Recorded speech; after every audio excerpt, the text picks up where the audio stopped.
Muy bien, seguimos estudiando lo que es Romanos 6. Bienvenidos sean todos otra vez a la escuela bíblica y continuamos viendo el bosquejo a grandes rasgos de este capítulo para mostrar de alguna manera una balanza en lo que estamos estudiando de la justificación, porque como hemos estado diciendo, muchos toman esta doctrina de la justificación como licencia para pecar, porque afirman que como son salvos, de alguna manera están seguros y bueno, pues al final pueden hacer de su vida lo que quieran, nos vamos a ver todos allá en el cielo. Y esa es una manera de pensar equivocada. Es una manera de pensar de uno salvo, de uno nacido de nuevo, porque como hemos estado estudiando, la persona que ha nacido de nuevo es aquella persona que tiene una nueva naturaleza y el fruto de esa nueva naturaleza es su santificación. Es algo que vamos a estudiar el día de hoy y vamos a profundizar para terminar la primera parte de Romanos 6, del 1 al 14. Bueno, hemos visto ya lo que es la introducción, hemos visto la parte número 1, hemos muerto al pecado, hemos estudiado que es a través del bautismo nuestra unión con Cristo, es a través del bautismo donde nosotros nos identificamos en su muerte y en su vida. Y el día de hoy vamos a ver el número 4, que es la muerte de Cristo fue una muerte al pecado. Y vamos a ver también cómo nosotros como cristianos, de alguna manera, nuestro viejo hombre fue crucificado con Cristo con el fin de que fuésemos librados de la esclavitud del pecado. Ahora, observemos lo que acabo de mencionar porque esto es importante. Nuestro viejo hombre ha sido crucificado junto con Cristo con el fin de que nosotros seamos liberados de la esclavitud del pecado. Vamos a leer los versículos que nos corresponden el día de hoy, que es Romanos 6, del 6 al 7. Sabiendo esto, que nuestro viejo hombre fue crucificado juntamente con él, para que el cuerpo del pecado sea destruido, a fin de que no sirvamos más al pecado, porque el que ha muerto ha sido justificado del pecado. Vuelvo a repetir porque es un texto muy importante en Romanos 6. Sabiendo esto, que nuestro viejo hombre fue crucificado juntamente con él, para que el cuerpo del pecado sea destruido, a fin de que no sirvamos más al pecado, porque el que ha muerto ha sido justificado del pecado. Vamos a analizar este versículo 6 y vamos a ver qué implica lo que nos quiere comunicar, que nuestro viejo hombre fue crucificado juntamente con él. ¿Qué significa eso? Vamos a analizar esta parte el día de hoy.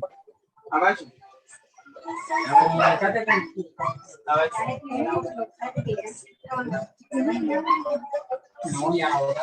serio.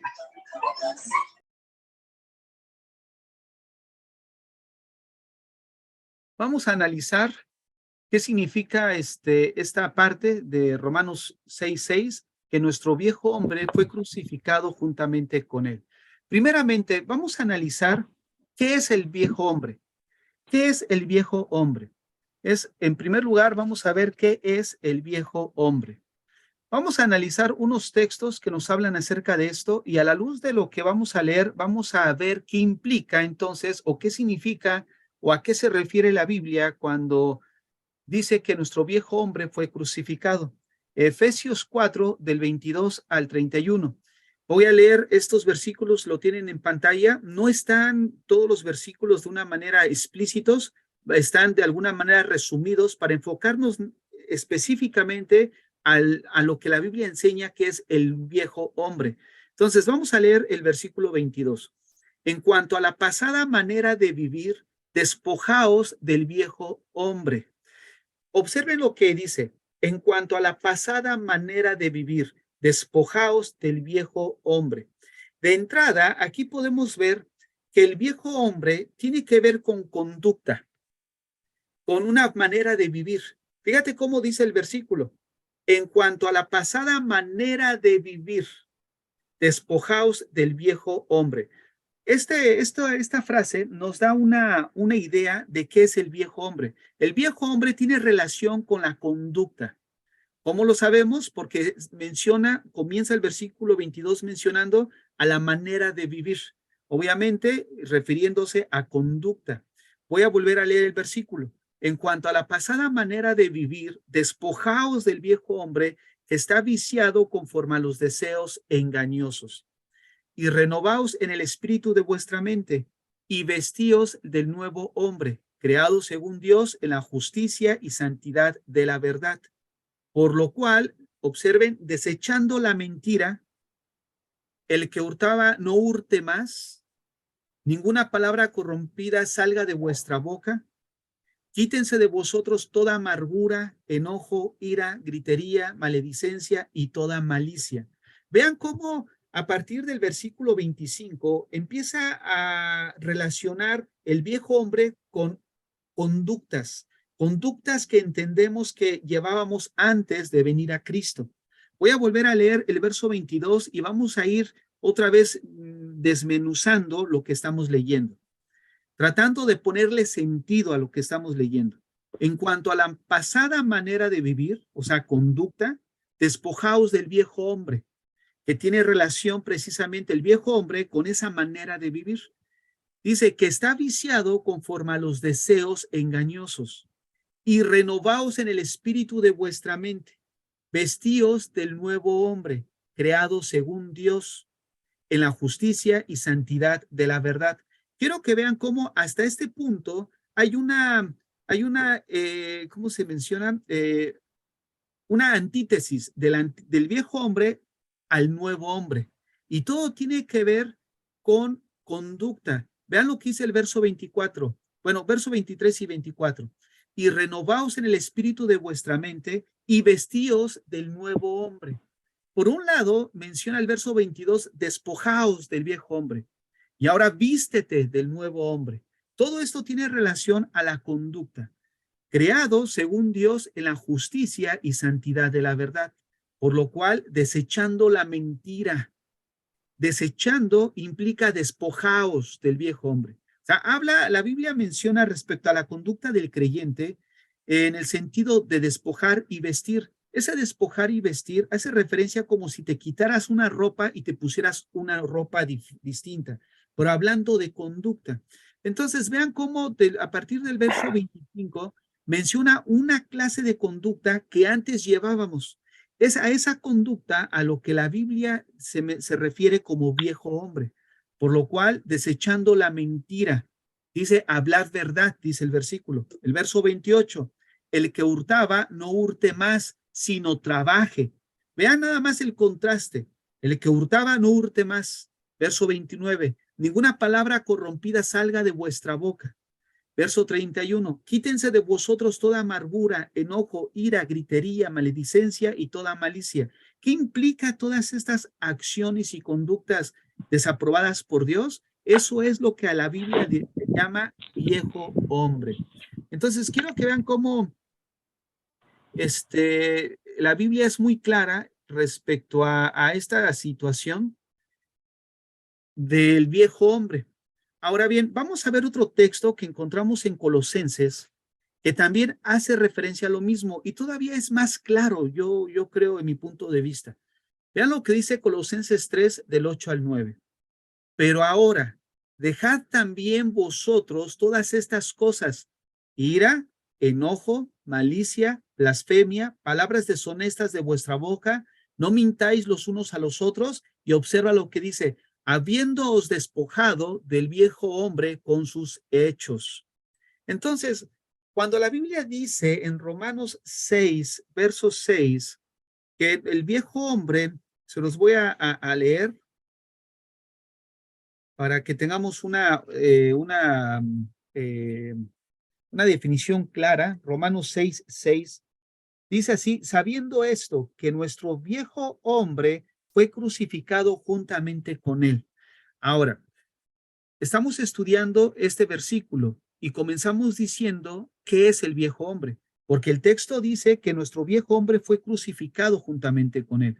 Para que nosotros tengamos un entendimiento claro de qué es lo que Pablo está diciendo, necesitamos ir deshebrando el versículo.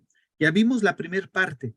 ¿Qué es el viejo hombre? Se refiere a esas conductas que antes llevábamos sin Cristo, conductas desenfrenadas, conductas que de alguna manera iban influenciadas por los deseos engañosos del corazón. Ahora, Efesios y Colosenses, que son pasajes paralelos, nos muestra que esa manera de vivir, esa conducta, es a lo que la Biblia se refiere como viejo hombre. Ahora, ya vimos entonces qué significa viejo hombre, pero ahora, ¿qué significa que el viejo hombre fue crucificado? ¿Qué implica el hecho de que fue crucificado? ¿Qué significa la crucifixión? Miren, la crucifixión no solamente es hablar de sufrimiento, sino la crucifixión implica muerte. Cuando Cristo fue a la cruz, no solamente él sufrió, sino que murió. Esto implica esto implica de la muerte a una forma de vida para poder vivir a otra forma de vida distinta. Recordemos que ya estudiamos el martes pasado cómo nosotros como cristianos nos unimos a Cristo a través del bautismo espiritual y nos identificamos en su muerte como en su resurrección. ¿Qué dijimos que implicaba? Que morimos a un estilo de vida para dar vida, o el Señor nos da vida a un nuevo estilo de vida. Entonces hay un contraste entre nuestra antigua manera de vivir, que es lo que se refiere al viejo hombre, y la nueva naturaleza que ahora tenemos. Lo que leímos que nos debemos de vestir ahora con las vestiduras de justicia. Entonces, vamos a cerrar la idea. Romanos 6:6 dice, sabiendo esto, que nuestro viejo hombre fue crucificado juntamente con él. Ahora, vamos a ver si nosotros ya estudiamos la semana pasada, nos identificamos en su muerte y en su resurrección, que implica que hemos muerto a una forma de vivir para vivir de una manera distinta. Fíjense cómo ahora vamos a leer Efesios 4:22, el mismo texto que hace rato leímos, pero ahora vamos a enfocar las vestiduras de la nueva naturaleza. Hace rato dijimos y leíamos, despójate de la mentira. El que robe, no robe más, sino que trabaje, ¿no? Quítate toda ira, toda enojo, toda amargura. Ahora leamos Efesios 4, pero veamos ahora solamente enfocando la nueva naturaleza. En cuanto a la pasada manera de vivir, despojaos del viejo hombre, algo que ya leímos. Dice el verso 23, renovaos en el espíritu de vuestra mente y vestíos del nuevo hombre creado según Dios en la justicia y la santidad de la verdad. Hablad verdad cada uno con su prójimo. Fíjate, estas son las vestiduras que ahora ya como cristianos se entiende que debemos de portar. ¿Cómo debemos de hablar? Verdad, cada uno con su prójimo. Hablar con la verdad, ser claros, ser transparentes. Verso 28, sino trabaje. ¿Se acuerdan que hace rato leímos? El que hurtaba no hurte más, sino trabaje. Mira nada más cómo hace la comparación de la conducta pasada y el cambio a la nueva vida. Antes, el que hurtaba, pues se dedicaba a la vida fácil, pero ahora la instrucción es trabaje, que ya no hurte, sino que trabaje haciendo con sus manos lo que es bueno para que tenga que compartir con el que padece necesidad. Ninguna palabra corrompida salga de vuestra boca, sino la que sea buena para la necesaria edificación a fin de dar gracia a los oyentes. Y no contristéis al Espíritu Santo de Dios, con el cual fuisteis sellados para el día de la redención. Antes sed benignos unos con otros, misericordiosos, perdonándoos unos a otros como Dios también os perdonó a vosotros en Cristo. Entonces, fíjense cómo vamos leyendo el versículo de Romanos 6:6 y vamos de alguna manera deshebrando, ¿no? Viendo qué implicaciones tiene cada concepto que Pablo maneja. ¿Qué es el viejo hombre? ¿Qué significa que ese viejo hombre fue crucificado? Ahora, tengamos bien la idea presente. Ya vimos qué es el viejo hombre. El viejo hombre se refiere a esa manera de vivir que teníamos anteriormente. Pero Pablo dice que esa manera de vivir fue crucificada. ¿Qué significa crucificar? No solamente significa sufrimiento, significa muerte. ¿Qué quiere decir? Que esa vieja naturaleza, ese hombre viejo, de alguna manera murió. O sea, murió ese estilo de vida en nosotros para ahora vivir en Cristo en una resurrección a una nueva naturaleza donde ahora se manifiesta a través de obras de justicia. Todo esto de obras de justicia de alguna manera implica lo que leímos en todo Efesios 4 del 22 al 32, que implica trabajar, compartir con los que tienen necesidad, hablar sin no teniendo palabras corrompidas de nuestra boca, sino lo que sea necesario para la edificación, ser misericordiosos, perdonar. Todo esto implica las vestiduras de la nueva naturaleza, ¿no? En contraste al viejo hombre. Ahora, vamos a ver Colosenses 3 del 12 al 13. Si ustedes ya con tiempo leen Colosenses 3, léanlo desde el versículo 1 y van a ver cómo a lo largo de ese capítulo 3 va a haber ese contraste entre el viejo hombre y la nueva naturaleza. Solo tomé estos dos versículos que considero que son claros y entendibles para lo que estamos viendo. Dice Colosenses 3:12, vestíos. Fíjate nada más, vestíos habla acerca de conducta.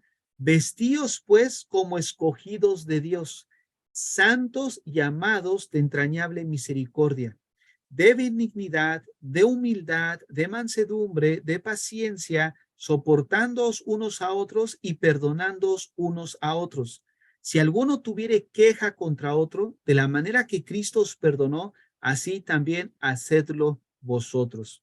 Ahora, quiero que entremos en contexto en todo lo que hemos estado hablando de Romanos. Recordemos que a Pablo se le acusaba de que de alguna manera estaba llevando al pueblo a la apostasía, a no obedecer ya los mandamientos de Dios, lo que la ley de Moisés.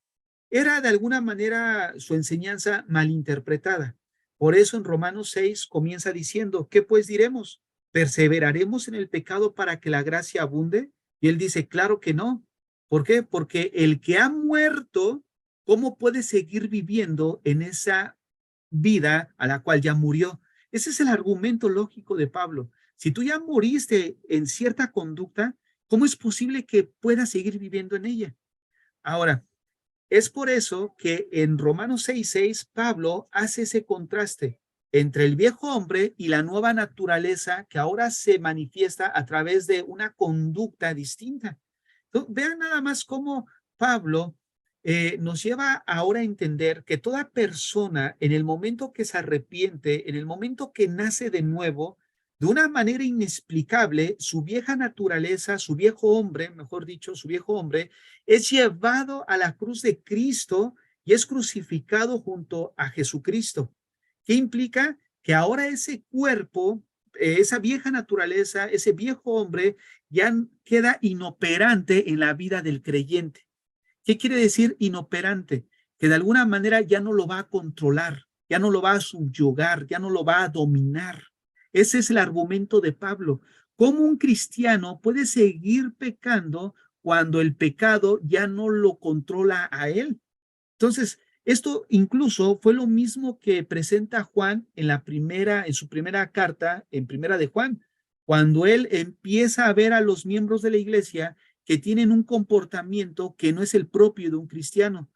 Yo, yo siempre me he imaginado a Juan entrar ahí a la iglesia y de repente mira ahí a los cristianos y se sorprende de ver de alguna manera cómo se aprecian de ser cristianos y que de alguna manera su manera de vivir y de conducirse, sus ropas, no eran las de un cristiano.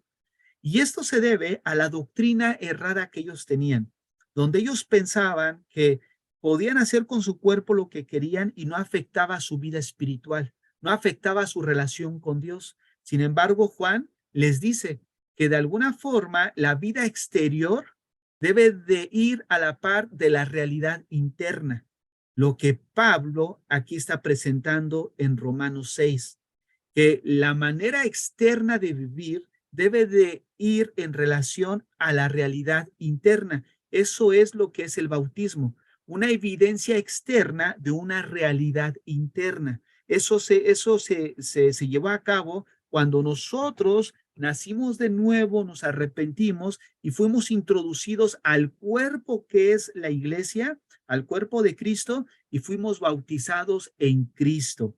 Un solo bautismo, un solo Señor. Ahora bien, una de las cosas que hemos visto cuando leímos Efesios 4 y Colosenses 3 es que hemos recibido una instrucción. ¿Cuál es la instrucción? Despójate y vístete. O sea, despójate del viejo hombre y vístete. Quiero que veamos lo siguiente. El domingo yo estaba enseñando y una de las cosas que dije fue de que la obediencia no te salva. Cuando nosotros empezamos a predicar, tienes que obedecer para salvarte, sería un error. ¿Por qué? Porque la obediencia no nos fue dada para alcanzar la salvación. Si a través de la obediencia fuéramos salvos, la pregunta sería, ¿para qué vino a morir Cristo? ¿Para qué sufrió Cristo?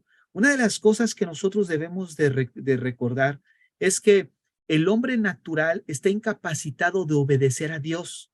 El hombre no puede obedecer a Dios por su naturaleza pecaminosa. Y eso lo vemos en Romanos 8. Romanos 8, verso, se os va a leer, voy a leer desde el 6.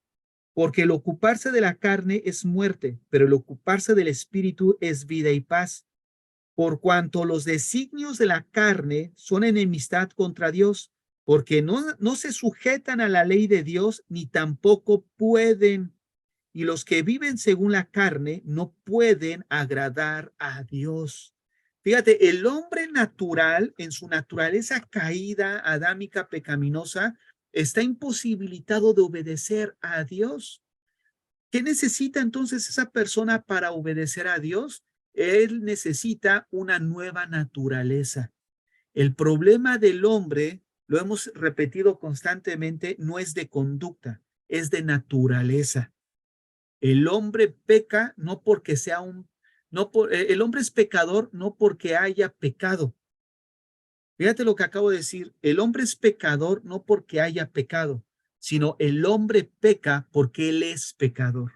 Él tiene una naturaleza que lo lleva a inclinarse hacia la maldad. Y ahora encontramos que Pablo hace una instrucción, no solamente en Romanos 6, sino en Efesios y en Colosenses, y nos manda a despojarnos y a vestirnos. Esto nos debe de impactar, porque si acabo de mencionar que nosotros no podemos obedecer en nuestra naturaleza, entonces, ¿cómo ahora Pablo les dice a los cristianos que se vistan con ropas de justicia, que implica todo lo que ya leímos? O sea, ¿por qué Pablo dice eso? Pablo lo dice y Juan también lo menciona en su carta, porque ahora nosotros podemos hacerlo. Fíjate, la Biblia no nos demandaría algo que no pudiéramos hacer. Si la instrucción es de Pablo y de Juan es clara, despójate y vístete, es porque ahora lo podemos hacer. Y eso se debe a que la naturaleza que Dios ha implantado en nosotros. Esta instrucción de despojarnos y de vestirnos no es una amonestación o un mandato, sino que es una realidad en nosotros. En el genuino cristiano, este cambio es un estilo de vida en él. ¿Tá? El cambio de despojarnos y vestirnos.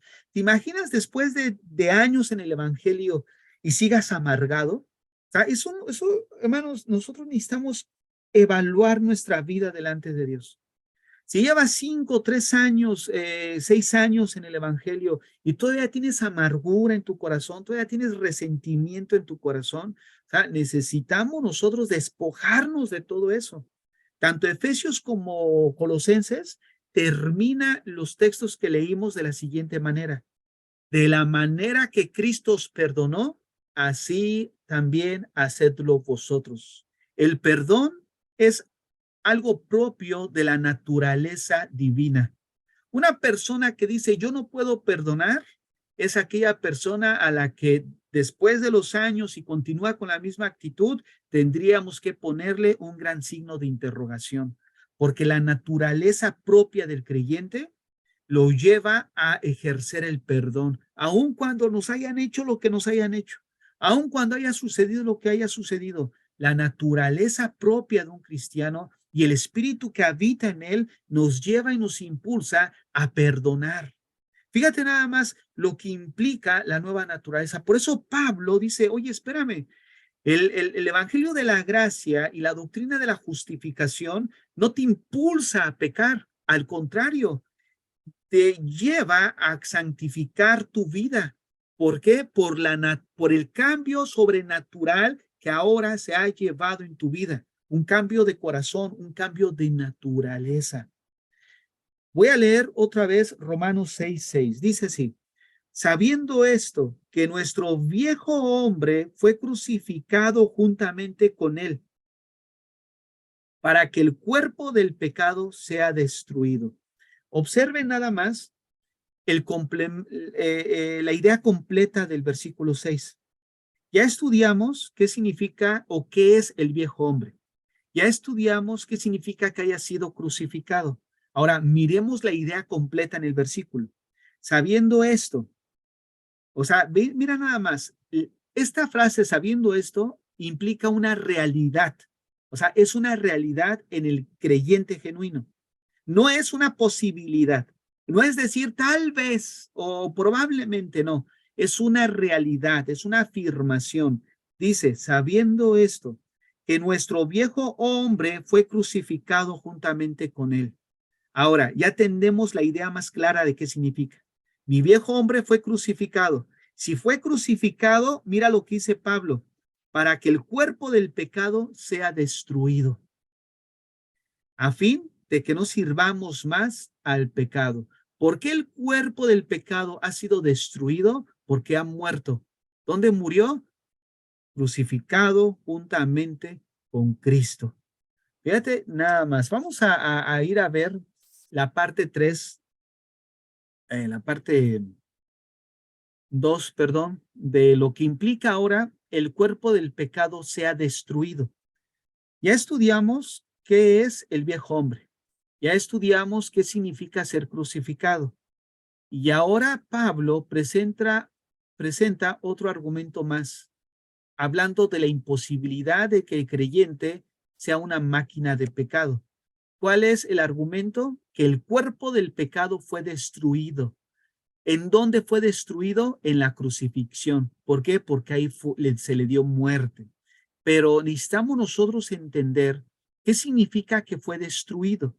Esta frase de sea destruido no se refiere a una posibilidad de que, no se refiere a una posibilidad de que no podamos pecar, sino se refiere a que ya no ejerce sobre nosotros control como antes lo hacía, ya no nos domina, significa quedar inoperante. La palabra destruir literalmente significa dejar inoperante o inválido. Implica hacer que algo pierda su eficacia al quitar su poder de control. ¿Qué quiere decir esto? Que ahora ya el pecado no nos debe de controlar. ¿Por qué? Porque de alguna manera el viejo hombre ha sido crucificado. Ahora tenemos una nueva naturaleza. Se nos ha cambiado el corazón. Miren, en Mateo 15, se los voy a leer, no lo tengo ahí en pantalla, se los voy a leer. Es un texto que todos conocemos, que tiene que ver acerca del origen, de dónde sale la maldad. Vean lo que dice. Mateo 15, verso 13. Voy a leer desde el 15. Mateo 15:15. Respondió Pedro, le dijo, explícanos esta parábola. Jesús dijo, ¿también vosotros aún estáis sin entendimiento? ¿No entendéis que todo lo que entra en la boca va al vientre y es echado en la letrina? Pero lo que sale de la boca, del corazón sale, y esto contamina al hombre, porque del corazón salen los malos pensamientos, los homicidios, los adulterios, las fornicaciones, los hurtos, los falsos testimonios, las blasfemias. Estas cosas son las que contaminan al hombre, pero el comer con las manos sin lavar no contaminan al hombre. ¿Qué quiere decir este texto? ¿Qué quiere decir? Déjeme mirar si tengo aquí el otro texto. Bueno, la parábola es de que a Jesús estaban acusando a los discípulos de Jesús de que comían con las manos sucias. Y de alguna manera era una tradición de ellos que tenían. Y bueno, Jesús les pone el principio de que lo que entra por la boca no es lo que contamina, sino lo que sale. Ahora, ¿de dónde sale lo que contamina? Sale del corazón. El corazón no está hablando del corazón físico, sino está hablando de un corazón intangible. Ahora, según la Biblia, el problema del hombre se encuentra en el corazón. El corazón en la Biblia representa la esencia del hombre, todo lo que es el ser humano. En el corazón está integrado los pensamientos, las emociones, la voluntad y la conciencia. Todo lo que de alguna manera es la naturaleza del hombre es lo que simboliza el corazón. Y la Biblia dice que todo lo que implica este corazón está contaminado. Ahora, sígame con atención. Si el problema es del corazón, lo más lógico sería que el Señor nos diera un nuevo corazón. Y es precisamente lo que la Biblia nos enseña, que de alguna manera, al tener nosotros un corazón malo, el Señor promete darnos un nuevo corazón. Lo encontramos en Ezequiel, verso 36, verso 25. Esparciré sobre vosotros agua limpia y seréis limpiados de todas vuestras inmundicias y de todos vuestros ídolos os limpiaré. Os daré corazón nuevo, fíjate nada más, y pondré espíritu nuevo dentro de vosotros, y quitaré de vuestra carne el corazón de piedra, y os daré un corazón de carne, y pondré dentro de vosotros mi espíritu, y observa esto, y haré que andéis en mis estatutos, y guardéis mis preceptos, y los pongáis por obra.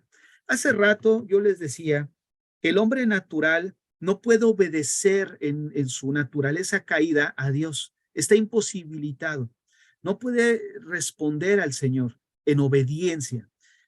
Ahora, ¿qué es lo que hace el Señor? Nos da un nuevo corazón, un corazón que de alguna manera ahora nos lleve a obedecer a Dios.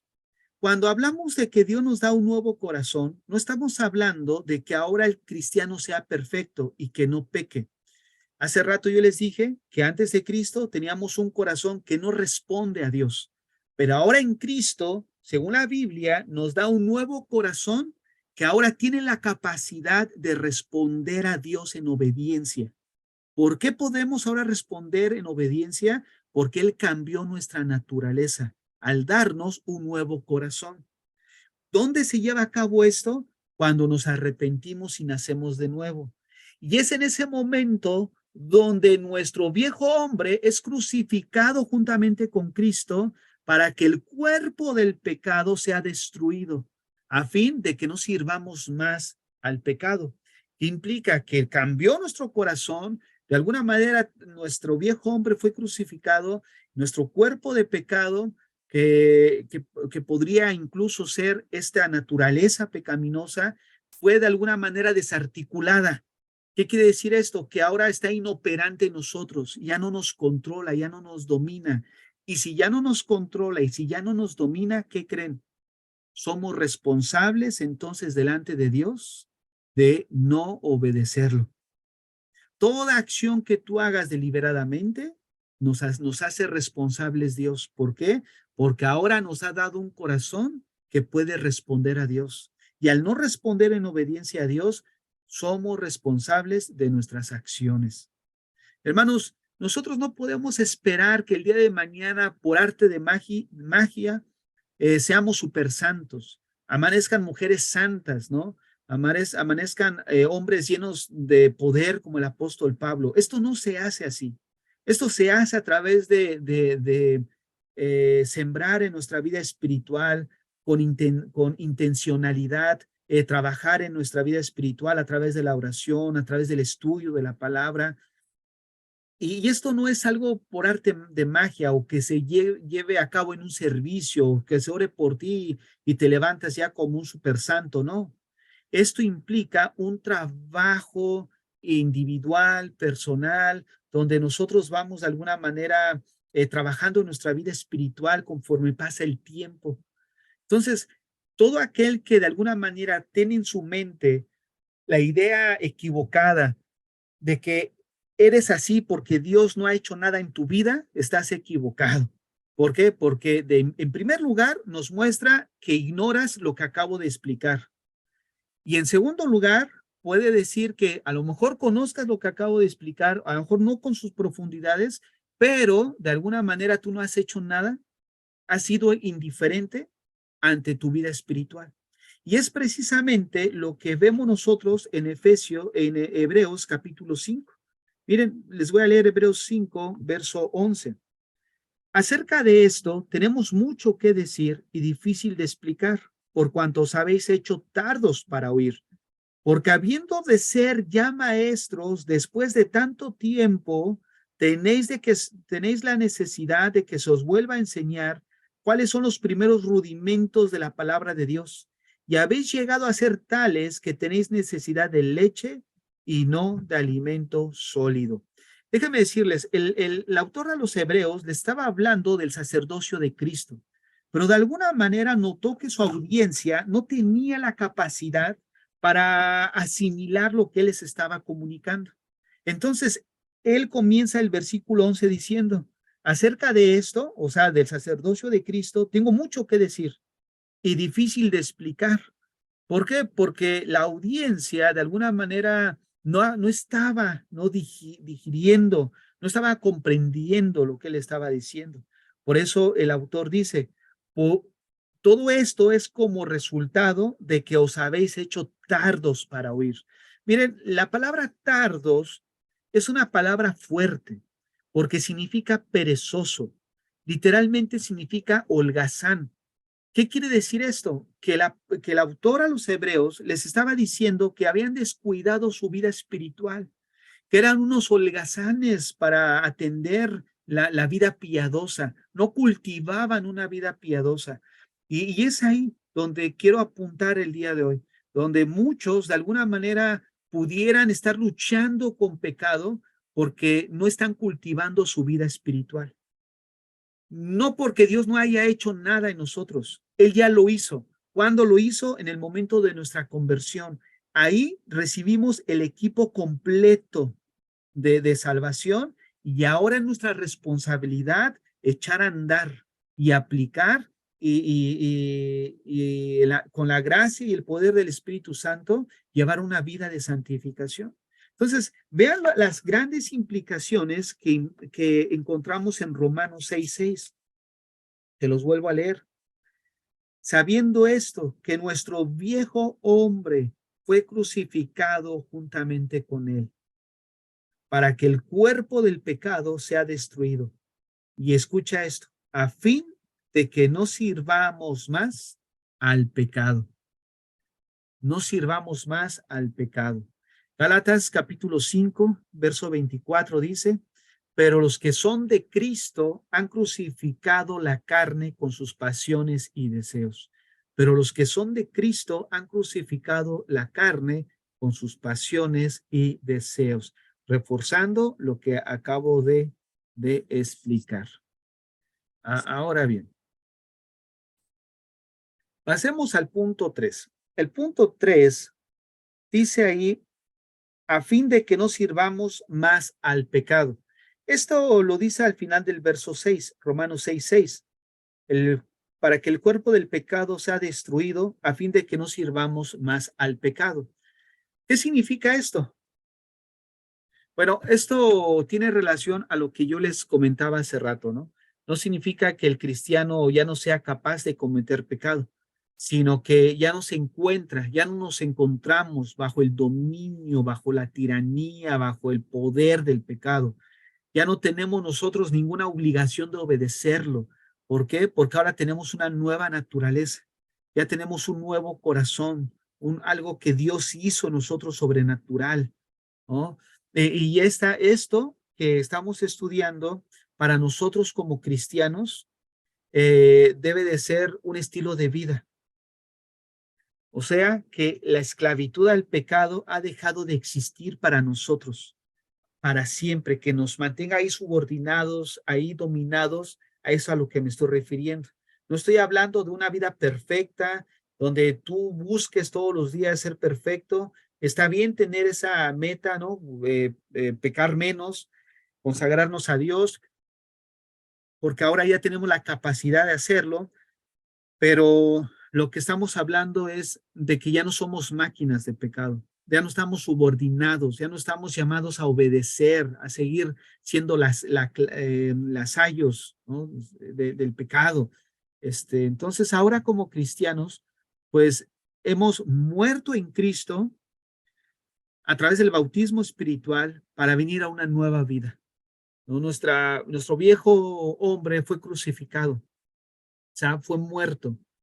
Nuestro cuerpo de pecado fue destruido. ¿Dónde fue destruido? En el momento en que fue crucificado con Cristo, porque fue muerto y ahí fue destruido. Implica que ya no tiene ese poder ni ese dominio sobre nosotros. Quedó desarticulado totalmente, con el fin de que ya no sirvamos más al pecado. Y prácticamente Pablo estaba echando por tierra todo de lo que de él se decía, de que él prácticamente estaba enseñando a que los cristianos llevaran una vida de libertinaje. Ahora, por último, vamos a ver que ahora somos vivos para Dios. Ahora vivimos para Dios. Fíjense cómo menciona Romanos 6 del 11 al 14, ya los últimos versículos de la primera parte de Romanos 6. La próxima semana comenzaremos a estudiar la segunda parte de Romanos 6. Dice así el versículo: así también vosotros consideraos muertos al pecado, pero vivos para Dios en Cristo Jesús, Señor nuestro. No reine pues el pecado en vuestro cuerpo mortal, de modo que lo obedezcáis en sus concupiscencias, ni tampoco presentéis vuestros miembros al pecado como instrumentos de iniquidad, sino presentaos vosotros mismos a Dios como vivos de entre los muertos y vuestros miembros a Dios como instrumentos de justicia, porque el pecado no se enseñoreará de vosotros, pues no estáis bajo la ley, sino bajo la gracia. Quiero que vean esto, ¿eh? No estáis bajo la ley, sino bajo la gracia. Este es el problema, que ellos al escuchar que no estaban bajo la ley, ellos entendían como que Pablo les decía que ya no era necesario obedecer la ley. No, Pablo lo que le estaba hablando es que ya no estaban bajo el régimen antiguo, ¿no? Sino ahora estaban bajo el régimen de la gracia de Dios, de esa obrar sobrenatural que ahora, después de la venida de nuestro Señor, pues todos como cristianos gozamos una nueva naturaleza, un nuevo corazón, un nuevo nacimiento, algo que en el Antiguo Testamento no se llevaba a cabo. En el Antiguo Testamento no se nacía de nuevo. En el Antiguo Testamento no tenían una nueva naturaleza. Esto es dado a partir del Nuevo Testamento. Entonces, el Nuevo Testamento comienza a partir del libro de los Hechos. El libro de los Hechos ya comienza el Nuevo Testamento. Entonces, quiero que veamos cómo el pecado ya no debe de ser nuestro amo. Nuestra posición, hermanos, ha cambiado radicalmente. De estar bajo el yugo del pecado, ahora estar bajo la gracia. Esto quiere decir que la gracia, y debe de quedar claro en nuestros corazones, no alimenta el pecado. Al contrario, lo prohíbe. Y no solo lo prohíbe, sino que la gracia nos capacita a nosotros para apartarnos del pecado y crecer en santificación. ¿No? En palabras de Juan Calvino decía lo siguiente: el medicamento jamás alimenta la enfermedad que combate. En pocas palabras, la gracia nunca va a alimentar el pecado en la vida del creyente. Al contrario, la gracia de alguna forma busca aniquilar, busca destruir, busca quitar de nosotros en el sentido de consagrarnos, ¿no? De esta santificación progresiva. No quiero que me confunda, ¿no? Porque el hecho de que ese viejo hombre y esa naturaleza, ese corazón, se llevó a cabo en el nuevo nacimiento, donde comenzó también la gracia a operar en nosotros. Pero esta misma gracia es la que nos acompaña durante todo nuestro caminar hasta que el Señor venga, para nos ayuda a buscar esa consagración constante para el Señor, ¿no? La palabra gracia, hermanos, tiene muchos significados de acuerdo a su contexto. Gracia en su significado básico significa un regalo, una dádiva, un favor inmerecido. Pero cuando hablamos de la gracia que ya opera en nosotros como cristianos, por ejemplo, ahorita al iniciar yo oraba, Señor, danos la gracia para dar el estudio. Cuando hablamos de la gracia, estamos diciendo, Señor, danos el favor para hacerlo, danos la capacidad para hacerlo. Esa connotación tiene.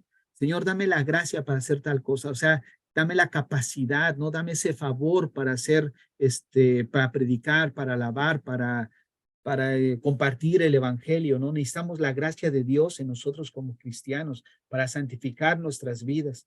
Entonces, a grandes rasgos, hemos terminado lo que es la primera parte del bosquejo de Romanos 6, donde hemos estudiado del versículo 1 al 14, y la semana próxima comenzaremos ya a partir del versículo 15 al 23 para ver cómo ahora somos esclavos de Dios. Hermanos, nosotros siempre, desde que nacemos, nunca hemos nacido siendo libres. De hecho, ese nunca fue el propósito de Dios, ¿no? El hecho de darle libertad, ¿no? De un momento dado así de libertinaje, ¿no? Al hombre. El hombre desde que nace esclavo. Nacemos esclavo del pecado, y el hombre nunca ha dejado y nunca dejará de ser esclavo. O eres esclavo de Dios o eres esclavo del pecado, pero de una u otra forma seguimos siendo esclavos. Y es mejor ser esclavos de Dios que ser esclavo de los deleites. Lo que la gente dice, la verdadera libertad, y no se dan cuenta que son esclavos de ellos. ¿Por qué? De esos vicios, porque ellos no pueden ser libres de esos vicios. No son libres del alcohol, no son libres del sexo, no son libres de la droga, o sea, no hay libertad en ellos. Sin embargo, nosotros sí somos libres cuando somos esclavos de Dios. Nos liberamos de todo eso a través de la obra sobrenatural de Dios en nuestras vidas, ¿no? Esa nueva naturaleza y ese poder en nosotros. Hasta aquí hemos llegado el día de hoy. Que Dios les bendiga. Nos vemos pues la próxima semana, hermanos.